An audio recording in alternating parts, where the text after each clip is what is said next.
Tinapos na agad eh. Good morning po sa ating lahat sa umaga dito. Excited lang din. Umapo din. Okay, so I hope away po tayo lahat sa mga nangyari sa ating pong bansa ngayon. Sa nangyari mga baha, sunog, di ba? May lindol.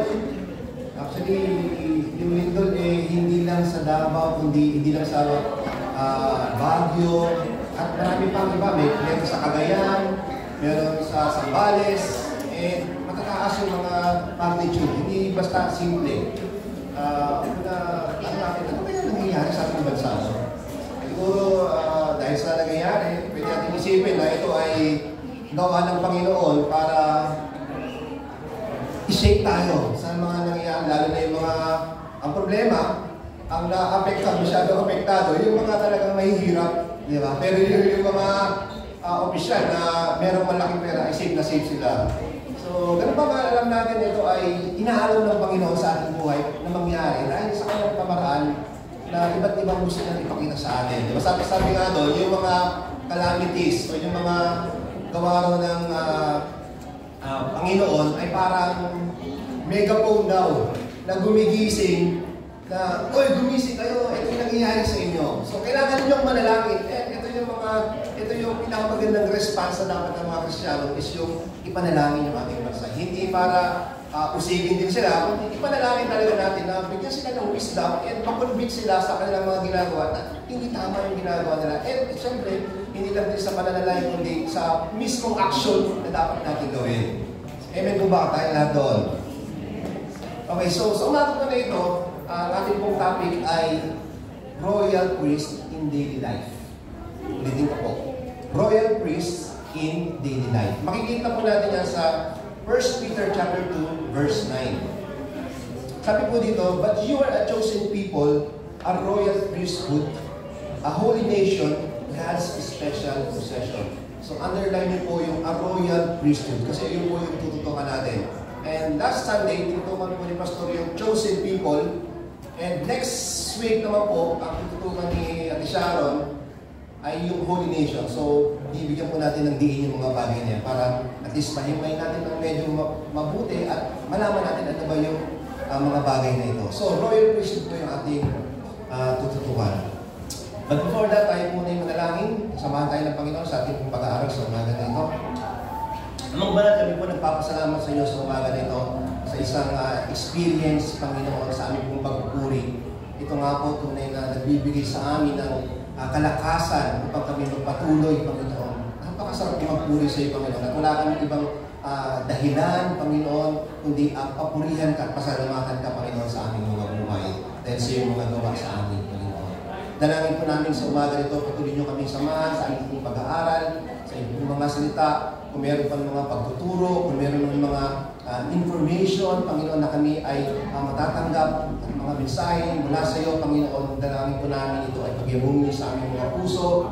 Tulungan niyo kami at kumilos ang iyong mga spirito sa paraan habang kami, Panginoon, ay nakikinig ng iyong mga salita. Ay samahan niyo ang iyong mga salita na ito na kumilos sa aming puso, Panginoon, upang tanggapin ng maluwag sa aming mga puso ang bagay na ito, Panginoon.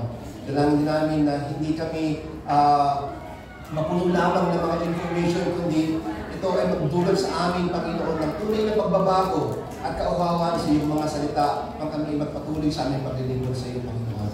Maraming salamat po, gamitin niyo rin po aming lingkod sa umaga nito sa pagbabahagi ng inyong salita at po kami manalangin sa pangalan ni Jesus. Amen. Now, kapag naririnig po natin yung salitang priest o pare sa Tagalog, ang una pong pumapasok agad sa isip natin ay yung isang imahe na nakasuot ng robe na puti, di ba? Nagmimisa, ano pa nasa isip niyo pagka sinabing pare? Ano yung pumapasok sa isip niyo? Gumagawa ng mga sakramento sa loob ng simbahan, and meron yung doon tayo sa mga pare, doon tayo nagpumpisal, di ba? Yun yung mga tradisyon na gawain ng mga Katoliko. Yun yung tinignan natin. Pag narinig natin yung pare, ito agad yung mga pumapasok sa ating isipan. Pero, alam din natin na ang mga bagay na ito, yung traditional na gawain na ito, ay isang gawaing banal. Di ba? Hindi lang basta ano lang yan, itong mga ritual din na ginagawa, traditional na ritual na ito ay isang gawaing banal at maituturing natin na ito ay nakalaan lamang para sa mga idinilagang mga pare. Hindi, ang tanong ang isip natin, hindi siya basta-basta kung sino-sino lang pwedeng gumawa, gumampan ito, kundi para lang sa mga pare. Yun yung ating pananaw. Pero in contrast, sabi ni Peter sa kanyang panulat, sabi na sa ating kanina, sa 1 Peter chapter 2, verse 9, sabi niya, "But you are a chosen people, a royal priesthood, a holy nation, God's special possession." Na ipinapahiwatig daw ito na tayong lahat ng mga pinili ng Diyos para maging bahagi ng kanyang bayan ay mga pari sa harap ng Diyos.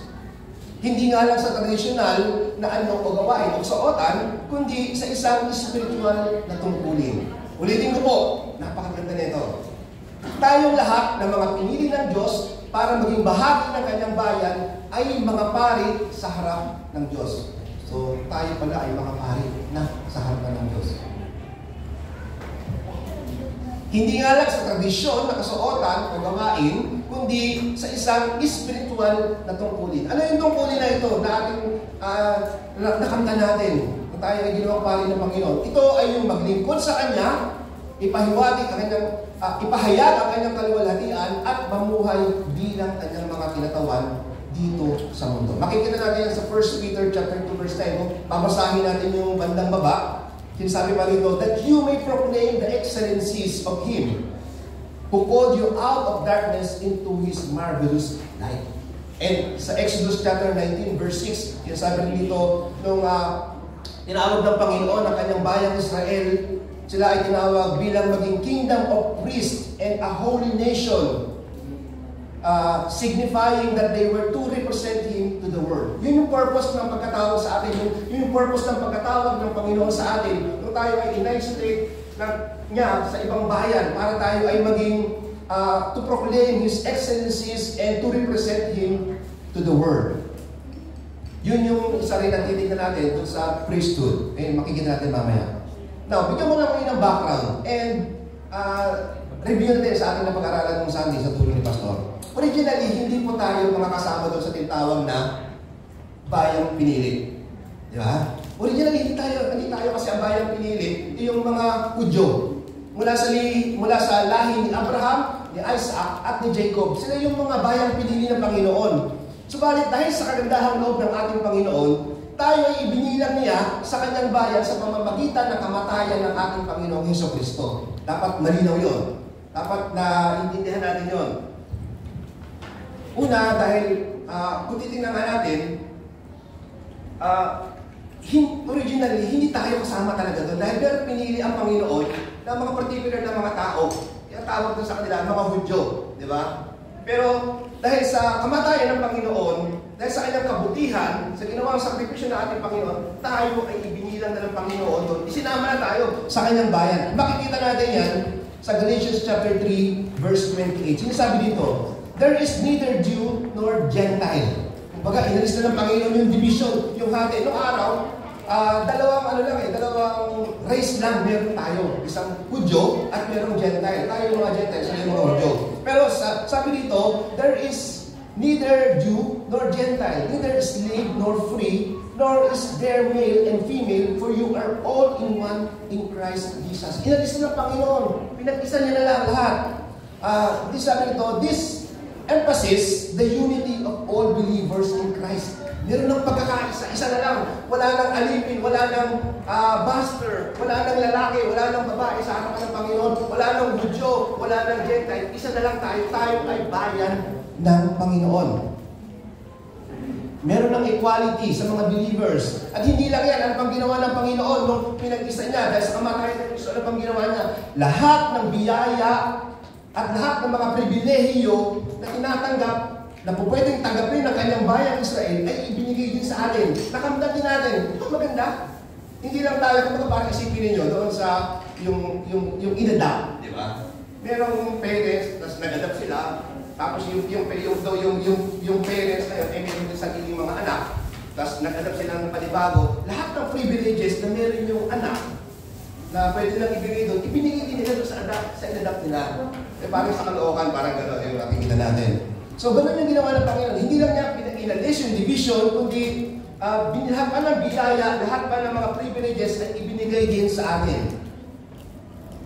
Kaya, makikita natin dito, nung sinabi ni Apostol Peter sa ating binasa, na you are a chosen people, a royal priesthood, a holy nation, God's special possession, tama yung sinabi ni Pastor nung Sunday, na ito ay tumutukoy sa mga Gentile believers. Pero, ito din ay pangunahing mensahe ni Peter para sa mga naninirahan, para sa mga Hudyo na naninirahan doon sa labas ng Jerusalem. Na tinatawag na elect exile. Makikita natin yan sa 1 Peter chapter 1, verse 1. Sasabi niya dito, to those who are elect exile of the dispersion in Pontus, Galatia, Cappadocia, Asia, and Bithynia. Ang pinapakita dito, yung sasabi doon, yung elect exile. Ito ay para sa mga elect exile. Pero pwede rin ito gamitin para sa mga believer na nakakilala doon sa labas ng Jerusalem.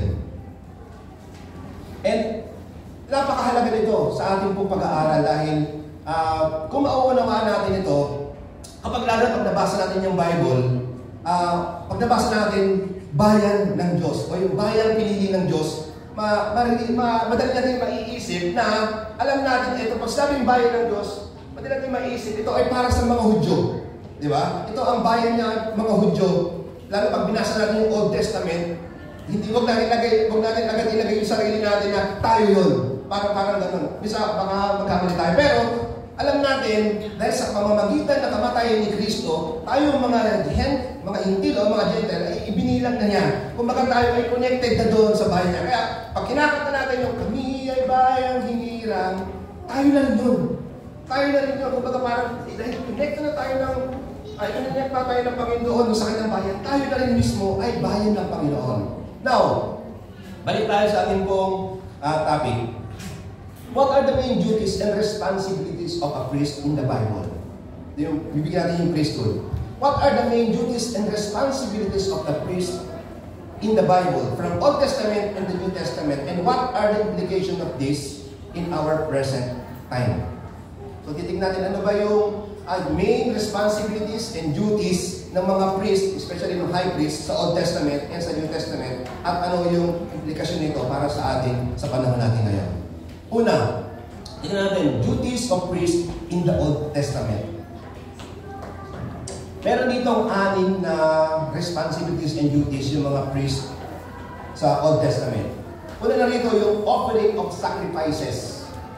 They serve as a mediator between God and the people by offering animals as atonement of sin. Ang kanilang trabaho ay mag-sacrifice, mag-offer ng sacrifice sa Panginoon araw-araw. Yun yung kanilang trabaho.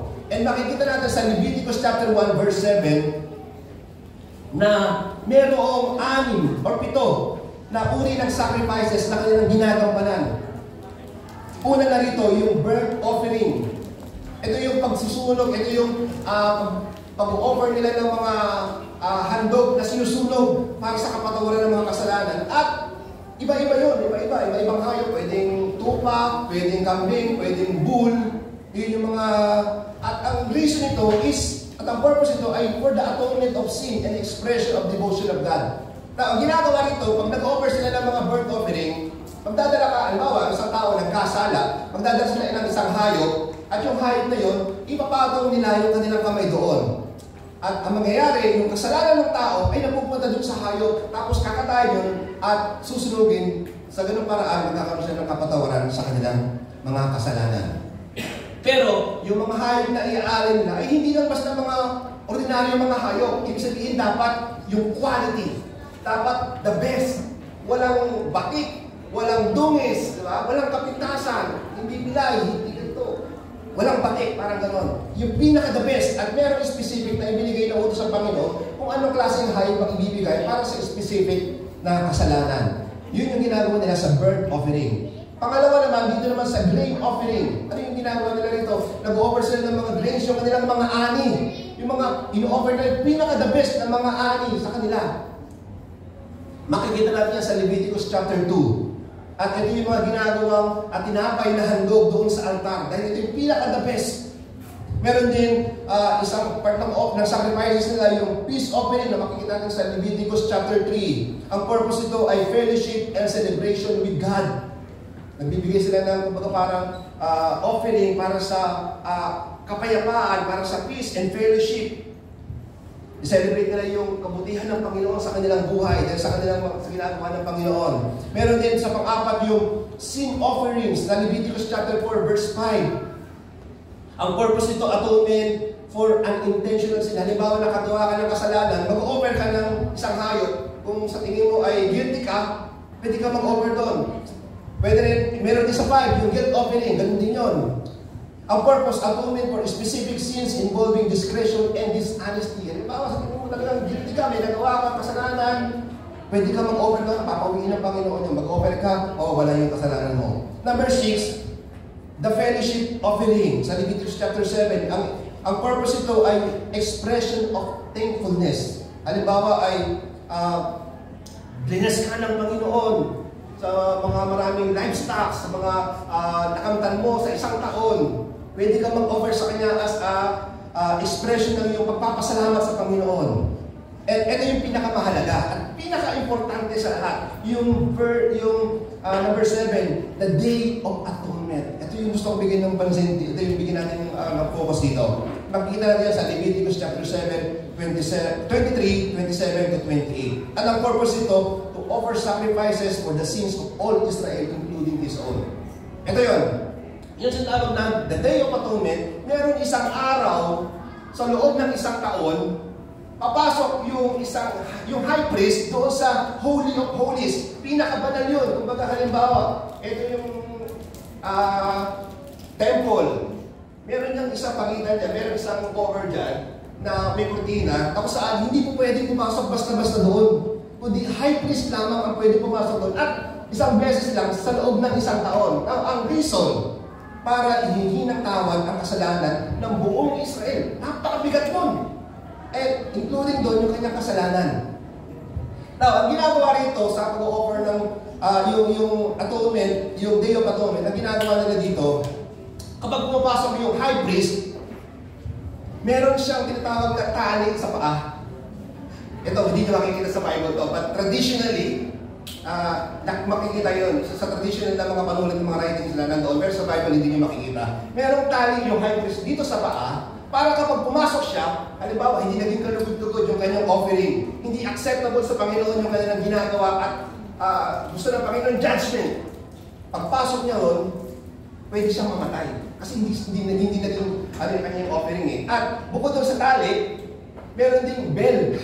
Nakakalagay doon, nakakabig doon, nakaatas sa palibot ng kanyang kasuotan, na ibig sabihin, para pagpapasok siya, aware sila na ang high priest ay papasok doon sa Holy of Holies. Ibig sabihin, dapat alert sila. Kasi in case na hindi nila na marinig, yung bell na yun, ibig sabihin may nangyari ng masama sa high priest. At yung tali na yun, siya naman ang pwedeng huhugot para kilahin yung high priest na namatay. So, ganun ka-sacred itong the Day of Atonement na to. Kaya hindi pwedeng basta bali-wala inutos ng Panginoon na isang beses lang. Ay, hindi ka po pwedeng pumasok dyan. Kung kailan mo gusto, hindi, ito lang, ibibigay ko sa yung taon na ito, itong araw na ito, doon ka lang po pwede. At ito ay napakahalaga nung panahon nila. At ganun kabigat yun, ito ay napakasagrado na gawain ng isang high priest. Now, pangalawang duties of priest dito sa Old Testament, yung serving in the temple or serving in the tabernacle and temple. Priests were charged of the sacred places including tabernacle and later the temple of Jerusalem. Now, makikita natin yung mga bagay na yan kahit sa panahon ni David.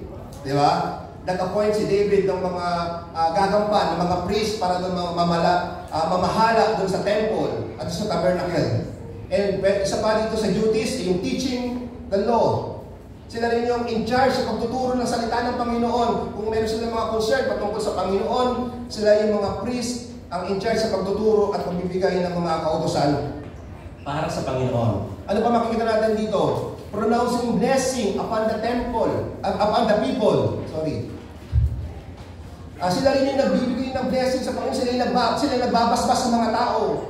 Actually, binigay ng Panginoon si Aaron kung paano i-bless dapat yung mga tao.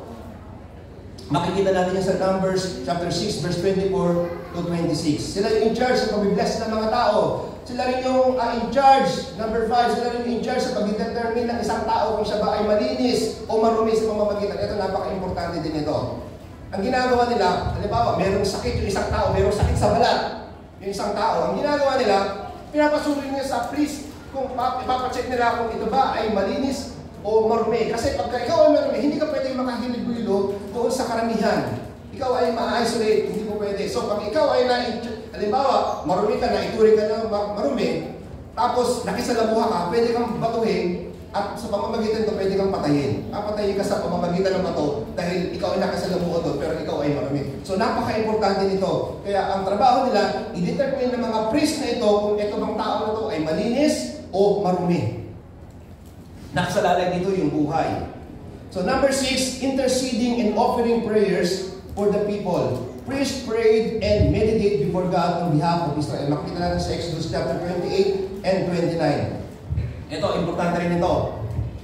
Kumbaga, paghaharap yung Panginoon, paghaharap si Aaron, yung high priest, doon sa Panginoon, so yung breastplate na tinatawag.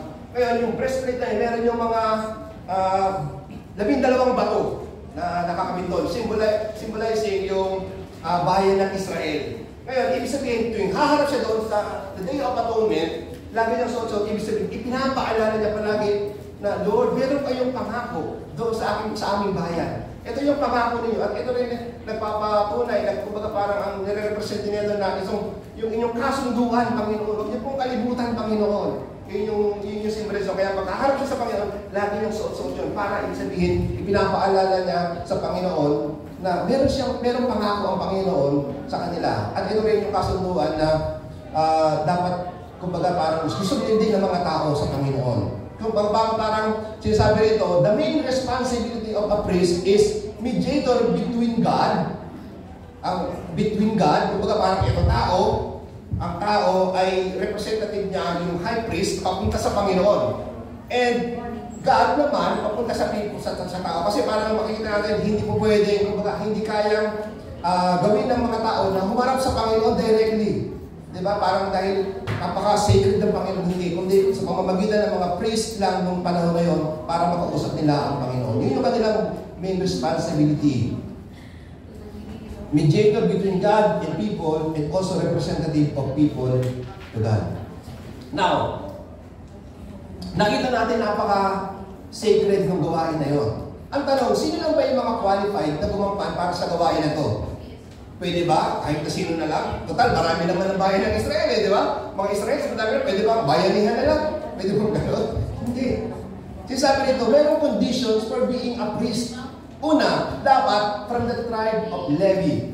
Makikita natin sa Exodus chapter 28, verse 1, at sa Numbers chapter 3, verse 10. Only men from the tribe of Levi, especially descendants of Aaron, were permitted to serve as priests before God. Kundi ang mga pwede lang ay yung mga tao na mula sa tribe ng Levi. Kaya importante ng panahon nila, ito tinatawag na genealogy. Diba? Dahil dito mo matitrace kung ang isang tao ba, ang isang lahi ba na ito ay galing sa lipi ng anong lahi. Yun yung importante ng genealogy. Kaya pag nagbabasa kayo ng Bible, huwag niyong lalampasan yun. Importante rin yun. Part din yun ng Bible na dapat natin basahin.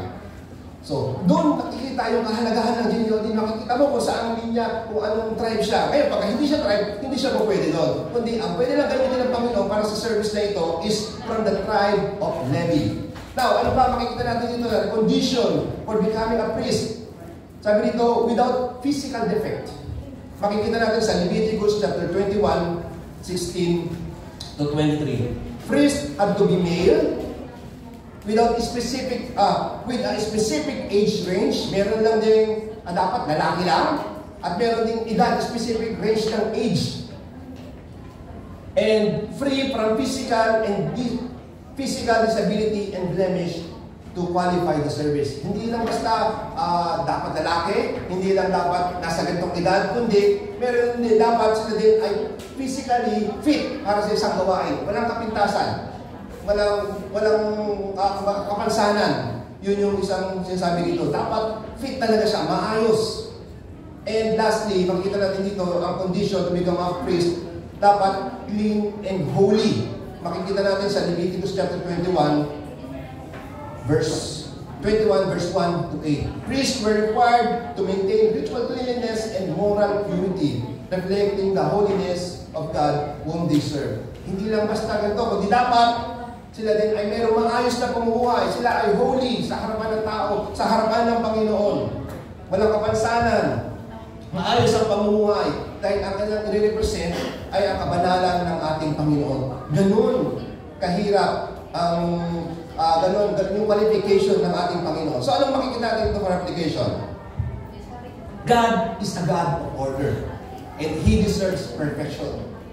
Ang Panginoon ay deserve niya yung every aspect ng ating pamumuhay, yung perfection. Though hindi natin kaya perfection, at least we try, di ba? We try na dapat perfect yung ating pamumuhay, dapat perfect yung ating service. Kung titingnan natin ngayon, anong klaseng service pa meron tayo? Di ba? So, reflect natin yun. Ano bang klaseng pamumuhay meron tayo? Anong klaseng paglilingkod ba ang ginagawa natin sa Panginoon? Dahil ang Panginoon ay deserve niya yung perfect. Actually, kung titignan mo, panahon na napakataas ng requirements, napakataas ng standard ng Panginoon. Pero sa panahon natin ngayon, hindi na gano'n. Diba? Pero, huwag naman din sana na maging sinasabi nung, sira-sira na lang. Kung ano-ano na lang. Diba? Pag magsisimba tayo, ano na lang ba sa paglilingkod natin? Ano na lang masot natin? Yun na lang. So, hindi ko naman sinasabi kung wala talaga. Pero as much as possible, dapat maayos tayo manamit. Diba? Maayos tayo makiharap sa tao, maayos din. Hindi lang sa pananamit, kundi yung ating buhay dapat ay maayos sa harapan ng Panginoon. Wala nga tayong kapintasan, pero yung buhay naman natin, hindi tama sa harapan ng Panginoon, hindi pa rin tama yun. Diba? Maayos tayong ating kasuotan, pero yung ating buhay ay mali pa rin, hindi pa rin tama yun. Mali pa rin yun. Ano pa pwede natin makita? Serving God requires holy living. Ang paglilingkod natin sa Panginoon, makikita natin dito, lalo sa Old Testament, makikita natin dito, it requires a holy living. Dapat ang pamumuhay ay maayos. Hindi po pwedeng maraming sabit. Dapat maayos. Diretso tayo na lumalakad sa Panginoon para ma-qualify tayo as a priest sa panahon na yun. Ano ba? Serving God is a sacred responsibility. Ang paglilingkod sa Panginoon ay napakasagrado na hindi po pwedeng kung sino-sino na lang, kung hindi po pwede, at least sa panahon nila, hindi po pwede kung sino-sino na lang, hindi po pwede, basta dumampot ka lang, ikaw qualified ka, mukha kang pogi, mukhang fit ka doon, pwede ka. Hindi gano'n. Napakasagrado na. Actually, iniisip ko nung bago akong Christian, iniisip ko, masarap pala siguro na mabuhay na lang sa Old Testament times or Bible times. Kasi dahil at least nakikita mo, nararamdaman mo yung presence ng Panginoon, di ba? Nangungusap yung Panginoon sa pamamagitan ng mga propeta, ng mga priest, and naririnig mo, nagsasalita yung Panginoon, at visible, nakikita natin yung pamamaraan ng Panginoon, kung paano siya kumilos talagang sa pamamagitan ng mga miracles. Pero inisip ko, mahirap din pala. Bakit? Kasi napaka-perfectionist ng Panginoon eh. Di ba? Napaka yung, kapag nagbigay siya, like for example, sa time ni Noah, dapat yung metro sukat. Talagang sukat na sukat. Hindi mo pwede sobra. Kasi pagka sobra, ayun ang Panginoon, di ba? Meron siya na binibigay ng specific numbers. Binibigay siya ng specific na offering. Nagbibigay siya ng specific na kasuotan. Nagbibigay kung babasahin yung Bible, ganun kahigpit ang Panginoon. And kung namumuhay ka sa panahon na yun, pag nagkamali ka, patay ka. Yari ka. Kaya sabi ko, ay, ayoko na lang pala. Okay na pala tayo din sa panahon natin. At least, yung grasya ng Panginoon naranasan. Magkamali ka man. Hindi na sabi, dapat nagkakamali ka palagi kung gumagawa ka ng mali. Ibig sabihin, yung grasya ng Panginoon sa buhay natin, kung tayo man ay nagkakasala, hindi man tayo makasunod sa standard ng Panginoon, at least yung grasya ng Panginoon, nararamdaman at nararanasan pa rin natin. So, patuloy tayo. So, nakita natin sa Old Testament, ano yung kanyang mga responsibilities. Nakita natin yung conditions na becoming sino ba yung mga dapat gumawan. And dito sa pangatlo, duties of priest in the New Testament. Sa New Testament naman tayo. Nakita sa Old Testament, dito naman tayo sa New Testament. Ano ba yung duties and responsibilities ng mga priest sa panahon ng New Testament? Sabi dito sa www.questions.org, babasahin ko sa inyo, medyo mahaba nga lang, pero ninyong basahin ko sa inyo para maunawaan natin magandang nalalaman ito. Sabi po dito, under the Old Covenant, the priests were chosen from the Levitical tribe and separate from the rest of the Israel. Yung sabi rito, Old Testament, ang pagpili lang ng mga gaganap bilang priest ay mula sa lahi lang ni Levites. Nakita natin kayo na. Makikita natin yan sa Exodus chapter 28 to 29 and Leviticus chapter 8. Describe the main priestly duties for the Levites to perform. These priests ministered in the temple where at the Ark of the Covenant rested in the room called the Holy of Holies, which was closed off to everyone but the high priest. Hindi po pwede na makapasok doon. Yung nakita natin kanina, kundi high priest lang pwede pumasok doon sa Holy of Holies by a large, heavy, ornate curtain. Dahil yung naman makita doon, yung curtain na yun, yung para magiging division, yung curtain. The blood of sacrificial bull was sprinkled on the top of the Ark's mercy seat to atone for the sin of the people. But ito na yung pinakamaganda rito, ito yung pinaka-highlight dito. But when Jesus was crucified, the curtain is split from top to bottom. Makikita natin mababasa natin sa Matthew chapter 27 verse 51, showing that all believers now have direct access to God's presence. Nahati na yung, nung namatay si Kristo, pinakot siya, nakita niya sa Passion of the Christ, di ba? Nung namatay siya, nahati yung kurtina na namamagitan sa Holy of Holies at saka doon sa temple. Na ibig sabihin, nire-represent doon na ang mga tao sa panahon na mula doon sa time na yun ay pwede lang makakaroon ng access doon sa Holy of Holies. Hindi na lang yung high priest yung pwede pumasok doon, kundi tayo mismo sa presensya ng Panginoon ay pwede tayong makapasok doon. Sabi rito, we approach God through faith in His Son's blood entrusted instead of the blood of animals. Because of Jesus' sacrifice, we are confident to enter the most holy place by the blood of Jesus, by a new and living way open for us through the curtain that is His body. So ang nangyari, kung namatay si Jesus Christ, hindi na natin din kailangan na tinatawag ng mga high priest. Dahil si Jesus Christ na, kumbaga yung naging ating high priest na nakaupo sa kanan ng Ama. Hindi natin kailangan na high priest. Sabi rito, sinabi pa rito, the death of Jesus entered the Old Testament priesthood, replacing the endless animal sacrifices with one final, perfect sacrifice for the sins of the whole world. Hindi na kailangan, hindi na tayo required na mag-alay ng mga animals kung tayo ay nagkakasala. Imagine, sa panahon natin ngayon, kung tayo magkakasala, magdadala tayo ng kambing, magdadala tayo ng bull, magdadala tayo ng tupa para i-sacrifice yun. Hindi na gano'n. Salamat na sa Panginoon kasi wala tayong pambili ng mga gano'n. So ano pa makita natin? Now, for forgiveness is offered freely to all who believe in the risen Lord Jesus Christ as our sacrifice for sins. Makita sa John 3:16 and Romans 3:23. Sabi pa rito, that is the gospel message, the good news that we Christians share His as priests of God's kingdom. Now, makikita natin yan, hindi ko lang papaliwanag, dito natin titingnan sa So, sa madaling salita, sa New Testament, sa Old Testament, meron mga requirements na binigay ng Panginoon. Pero pagdating sa New Testament, inalis na lahat ng Panginoon dahil sa kamatayan ng Panginoon yung mga requirements na yun.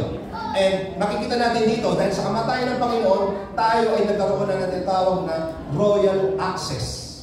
Yung point number 1. Tayo ay nagkaroon ng royal access. We have direct access to God because of Jesus. Makikita lang sa Hebrews chapter 4 verse 16. Sabi ko, let us then approach God's throne of grace with confidence. Nagkaroon na tayo ng access sa throne ng Panginoon. Kung dati, hindi tayo basta-basta pwede makalapit sa Panginoon. Ngayon, dahil sa kamatayan ng Panginoon, meron tayong access sa pamamagitan ng ating Panginoong Jesucristo. Ito ay nagpapakita ng pribilehiyo natin mga mananampalataya na makalapit sa Diyos ng malaya at may pagtitiwala. Hindi sa pamamagitan ng mga ritual o tagapamagitan, kundi sa ganap na gawa ng ating Panginoong Jesucristo.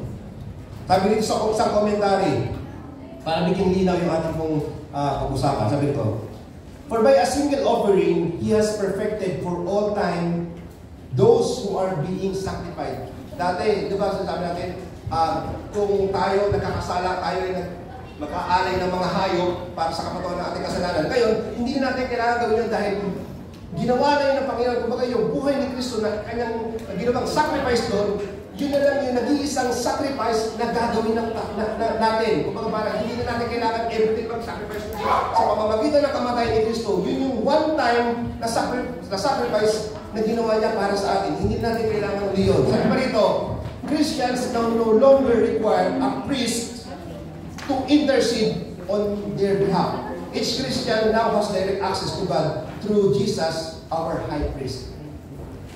Ulitin ko po, Christians now no longer require a priest to intercede on their behalf. Each Christian now has a direct access to God through Jesus, our high priest. We no longer rely on a system of priests to work on our behalf. Instead, we are able to serve the Lord and use our gifts, abilities, times, resources, and energy to make disciples of all nations. So, ang nangyari dito, hindi na natin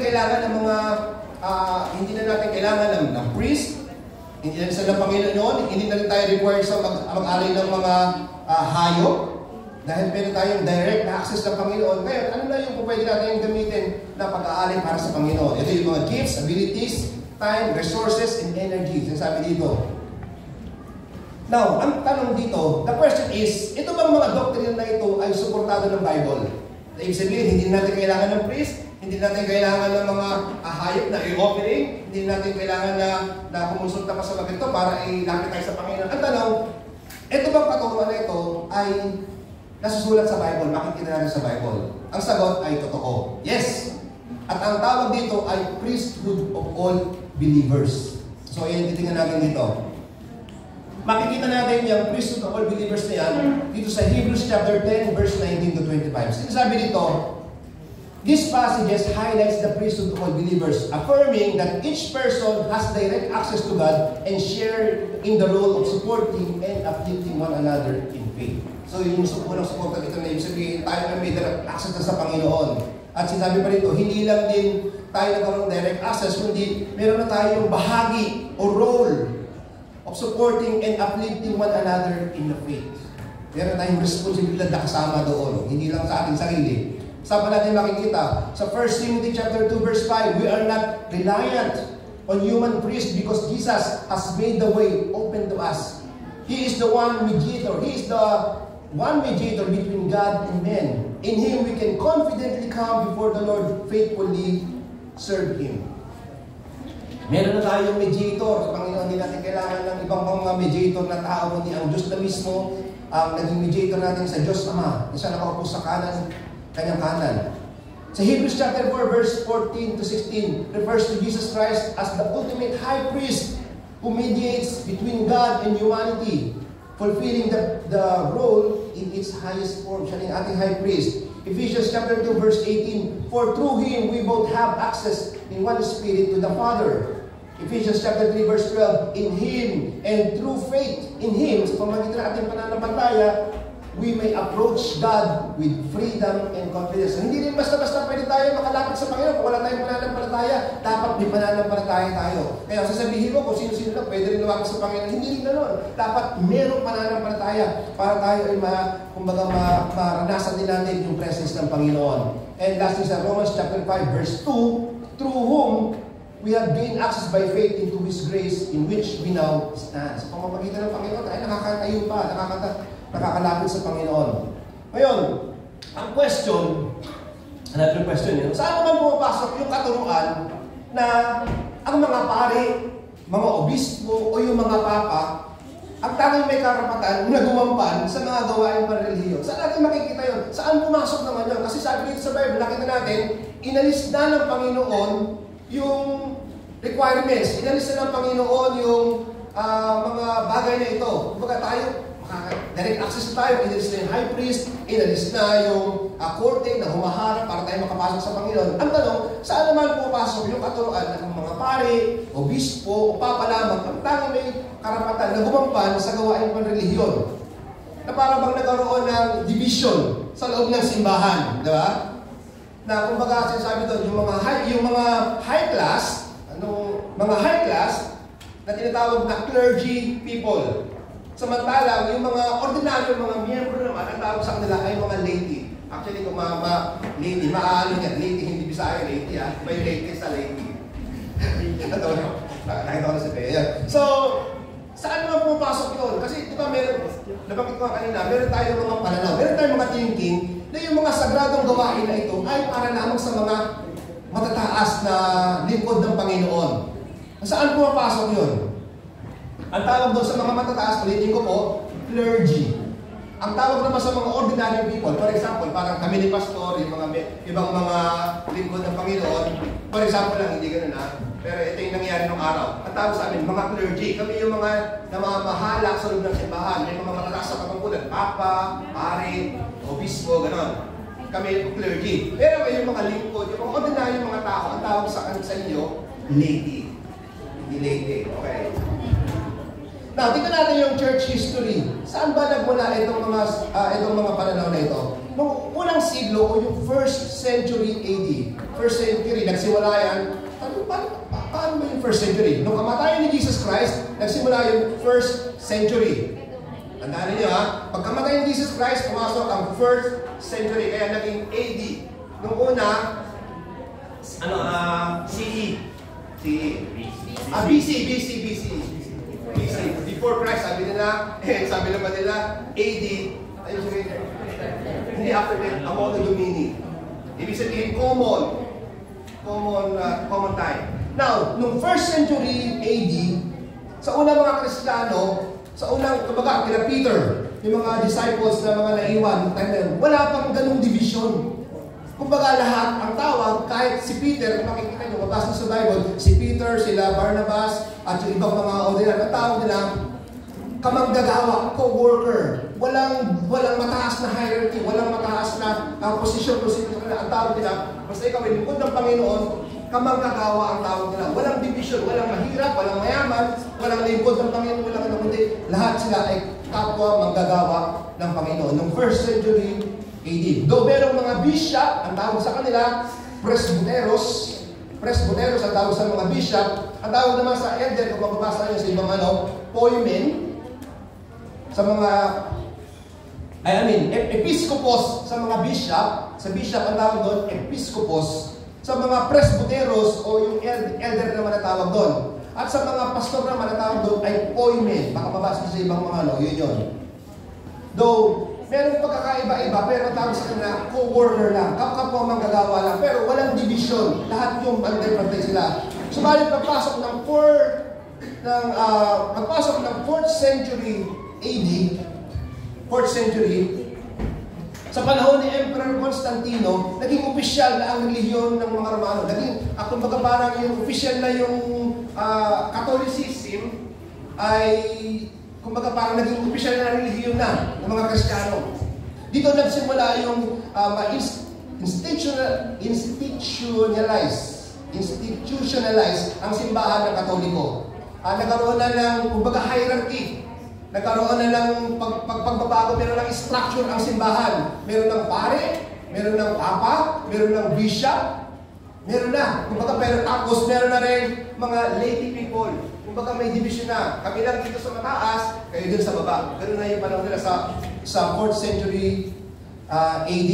Ngayon, pagpasok ng panahon ng medieval o Middle Ages, from 5th century to 15th century, lalong tumibay ito. Naalala nyo yung sa Europe, yung mayroon ng mga hari. Di ba? Meron ng mga hari, meron ng mga meron ng simbahan, tapos meron na yung mga mahihirap. 15th century yun. 5th century to 15th century, mas lalong naging matibay yung division na yun. Kumbaga parang hiwalay na talaga yung mayayaman at mahihirap. Maging sa simbahan, hiwalay yung mayayaman, yung mga matangkulan at mga mahihirap. Hiwalay na yun. Pero pagdating ng 16th century AD, nagkaroon ng tinatawag na mga Protestant reformer. Diyan na pumasok sila Martin Luther, nagkaroon na ng ibang mga churches na humiwalay sa simbahan, diyan na rin evangelical, ibang mga Protestant na mga religion, nagkaroon na gano'n. So ang purpose na kanilang pag-alis doon sa Katoliko, sa relihiyon na yon, ay to reform. Ibig sabihin, sila ay nag-a-class na ibig sabihin, mali na. Kumbaga parang sobra na yung division. Kung sa Bible, wala namang sinasabi doon na parang na. Kaya dapat, ibalik natin na dapat walang division sa loob ng simbahan. Yun yung ginawa ng mga reformers na to.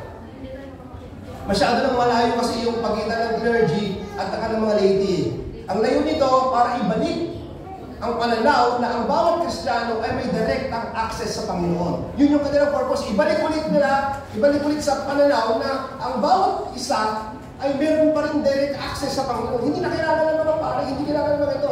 Ito turo ng Bible na hindi na kailangan ng tagapamagitan. Wala na tayong dahilan, kung parang pwede tayong dumelek sa Panginoon. Yun yung kanilang layunin, kaya nagkaroon ng mga protestante, nagkaroon ng mga evangelical, nagkaroon ng iba't ibang mga reliyon na naging protestant para ibalik doon sa pananaw na yun na nakita natin kanina na inalis ng Panginoon yung division sa pagitan ng mahirap, mayaman at ng mga pari ng mga tao. Now, ano makikita natin dito sa priesthood of all believers? Una, we can pray directly to God. Meron tayong access sa Panginoon directly. Pwede tayong manalangin sa Panginoon directly. And every time na mananalangin tayo, isipin niyo, para tayo pumapasok sa Holy of Holies. Yeah? Dahil meron tayong direct access sa Panginoon. Everything na lalapit tayo sa Panginoon as if tayo ay pupasok sa Holy of Holies at doon kakatagpuin natin ang Panginoon. We can pray directly to God. Hindi natin kailangan ng mga mediator. Hindi natin kailangan pa ng mga ikumpisan yung ating mga kasalanan. Kung kani kayo, pwede natin ikumpisan yung ating mga kasalanan directly sa Panginoon. Ano pang makita natin? We can read and interpret the scriptures. Noong araw, meron mga nagsasabi na gano'n na tanging mga ganito lamang, mga pare o yung mga matataas na may katungkulan lamang ang pwedeng mag-interpret ng Bible. Hindi kayo pwedeng magbasa ng Bible kasi kami lang may karapatan na gano'n. Hindi gano'n ang pinapakita ng Bible. Sabi ito, we can read and interpret the scriptures from our own. Kaya natin, pwede tayong mismo ang mag-interpret ng Bible sa pamamagitan ng ating sarili. Actually, ang Bible, kung babasahin natin, isa rin sa mga doktrina na kahit na ang simpleng tao ay kaya niyang interpret ang Bible sa kanyang sarili at mauunawaan niya kung paano ang gawa ng Panginoon at kikilos ang Panginoon sa kanyang buhay para maunawaan niya ang kaligtasan. Maunawaan niya personally ano yung sinasabi ng Panginoon para sa kanyang mga plano. Sa pamamagitan nito, kumbaga kaya niyang maligtas. Kaya tayo mismo, pwede natin interpret ang Bible. Kaya natin maunawaan ang Bible sa ating sarili lamang.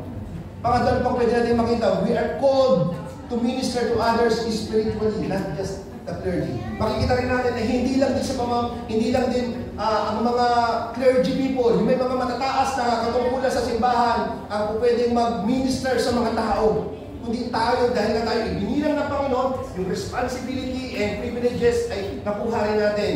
At ang responsibility na ngayon, kumbaga parang yung i-represent yung excellencies ng Panginoon, di ba?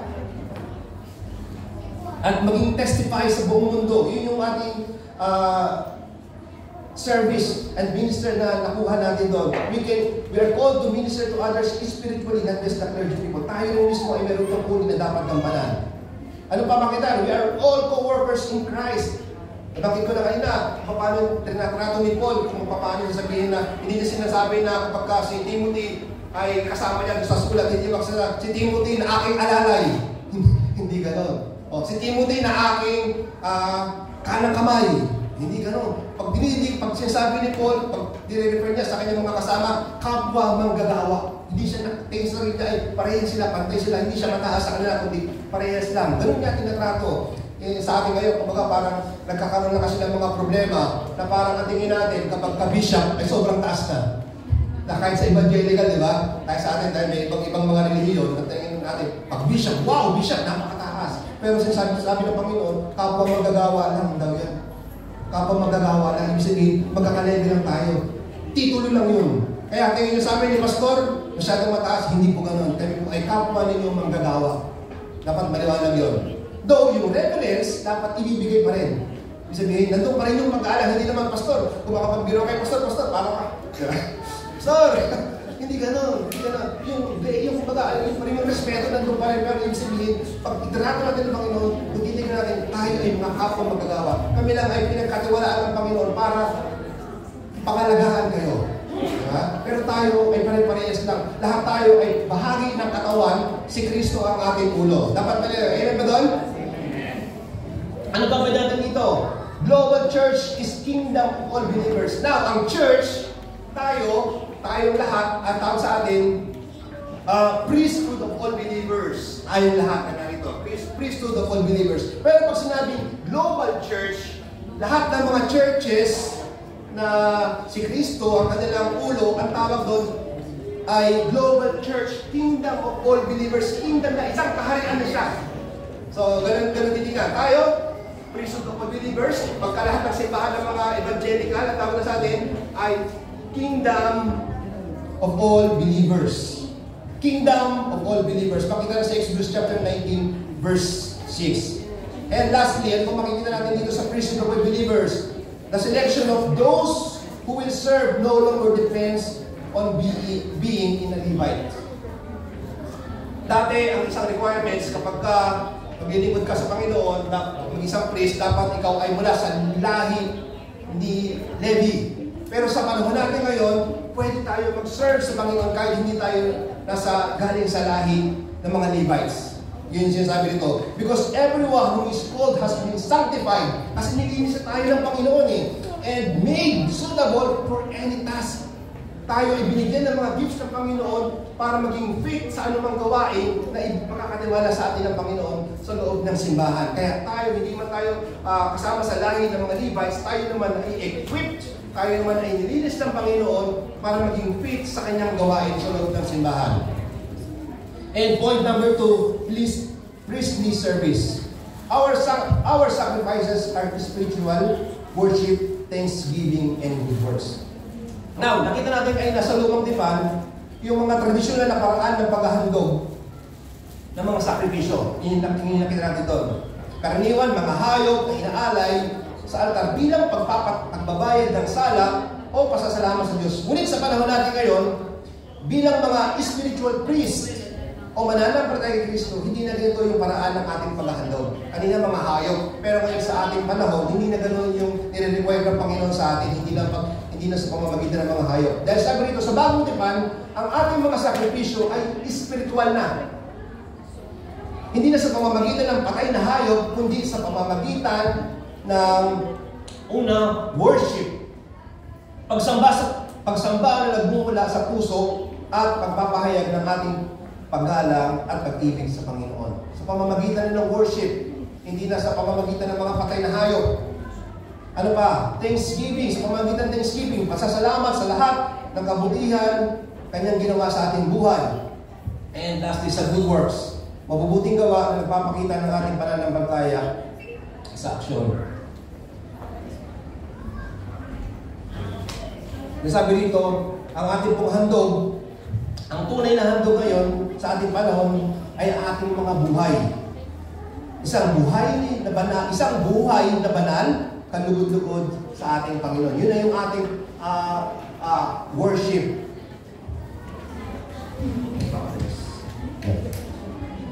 Tingnan natin siya sabi dun sa MacArthur Bible commentary, sabi rito. Under the Old Covenant, God accepted the sacrifices of dead animals. Old Testament, ang katanggap-tanggap sa Panginoon yung sacrifices ng mga dead animals. But because of Christ's ultimate sacrifice, the Old Testament sacrifices are no longer of any effect. Wala nang epekto sa Panginoon. Kahit mag-ari ka ng hayop dyan, anong klaseng hayop nang i-ari mo dyan, hindi po yung hayop, animal. Hindi na siya magiging kalugod-lugod sa Panginoon kasi hindi na ang nire-require ng Panginoon sa atin sa panahon ngayon. And for those in Christ, for those in Christ, the only acceptable worship is to offer themselves completely to the Lord. Yung ating mga buhay na ang ating spiritual offering sa Panginoon. Ayaw niya na naman matay na hayop, gusto niya yung ating buhay na to offer themselves completely to the Lord. Na ano pwede natin makita rito?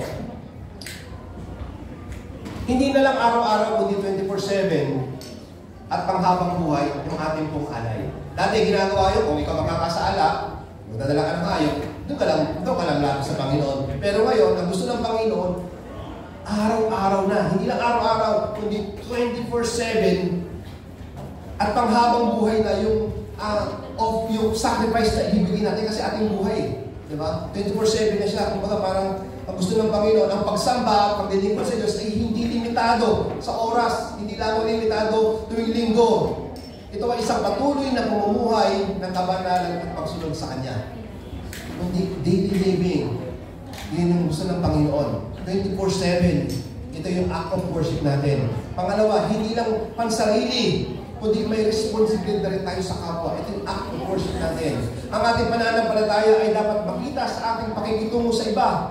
Sa pagtulong, sa pagdamay at paggawa ng mabuti, tayo ay tinawag upang maging isang ilaw sa mundo at asin dito sa lupa. Yun yung ating purpose. And lastly, makita sa application, ang ating buhay ay isang buhay na handog. Ito yung gusto ng Panginoon. Araw-araw, sa bawat desisyon, sa bawat kilos, ialay natin ating sarili bilang buhay na sakripisyo, banal at kalugod-lugod sa Diyos. So again, balikan natin, hindi lang mga hayop, hindi sa pamamagitan ng mga hayop, kundi sa pamamagitan ng ating buhay, doon na maging kalugod-lugod ang ating pagsamba sa Panginoon. And lastly, point number 3, hindi lang binigyan tayo ng access ng Panginoon dahil sa kanyang kamatayan, sa kanyang sakripisyo, hindi tayo binigyan ng access ng Panginoon para makalapit sa kanya, kundi pangalawa, ang ating buhay ay, ang sakripisyo natin ngayon ay hindi sa pamamagitan ng mga hayop, kundi sa ating buhay. Pangatlo, ginawa niya tayong mga ambassador pa. Ambassadors of the King. We are God's ambassadors wherever we go. Makikita natin 2 Corinthians chapter 5 verse 20. We are therefore Christ's ambassadors, as though God were making His appeal through us. We implore you on Christ's behalf, be reconciled to God. Isa sa mga benefits na natanggap natin nung tayo ay binilang ng Panginoon sa kanyang bayan, ay hindi niya lang tayo, kumbaga, binigyan ng direct access sa kanyang trono para makalapit, at hindi lang tayo required na mag-alay ng mga hayop tuwing tayo ay makakasala, kundi ang ginawa niya pa tayong ambassadors to represent Him to the world, at ito ay nakatatak sa ating pagkatao. Alam niyo yung tinatawag na branding iron. Alam niyo yung branding iron na tinatawag? Yung isang parang bakal na merong nakatatak na initial. Ang tawag doon, branding iron. Yun yung ginagamit sa pagtarak sa mga kalabaw. Inalagay yun sa nagbabaga na apoy. Tapos, ano yung initial mo, halimbawa, pangalan mo. Para malaman na ito yung pag-aari mo, itarpak yun doon sa hayop. Ginagamit din ito sa mga livestock, sa wood, sa leather, and food. And tragically, ito din ay ginagamit noong araw sa mga slaves. Yung mga slaves noong araw, pagkita sa mga tinapapalad, yung mga negro na mga Afrikano, para malaman kung sino may-ari sa kanila at may-ari sa ginagamit doon yung branding iron, yung initial ng may-ari, tinatatak yun kung saan tatak. Ibig sabihin, pag nakita yun, pagmamayari ka na. Ganun din sa ating Panginoon. Tayo ay tinatakanan ng Panginoon. Tayo ay kanyang bayan na. And ang ating responsibilities, makikita nga natin doon na tayo ay dapat naging ambassador na ng ating Panginoon. Inirepresent na natin ang ating Panginoon. Yun na yung ating tatak.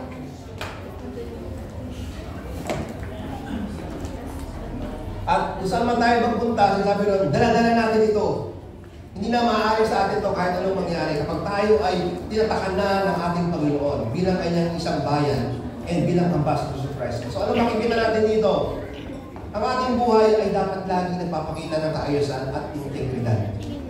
Patuloy tayo pinagmamasdan. Dahil tayo ay patuloy pinagmamasdan ng mga tao bilang salamin ng Diyos na ating ginatawag. Kaya napaka-importante nito. Hindi lang, kumbaga, basta tayo ay naging bayan ng Panginoon na baliwala na lang, hindi dapat pangalagaan natin ito. Kasi ang nire-represent natin sa ating tatak na ito ay ang Panginoon, yung kanyang kadakilaan. Every time na tayo ay makakagawa ng mga bagay, ay nakukonvict tayo.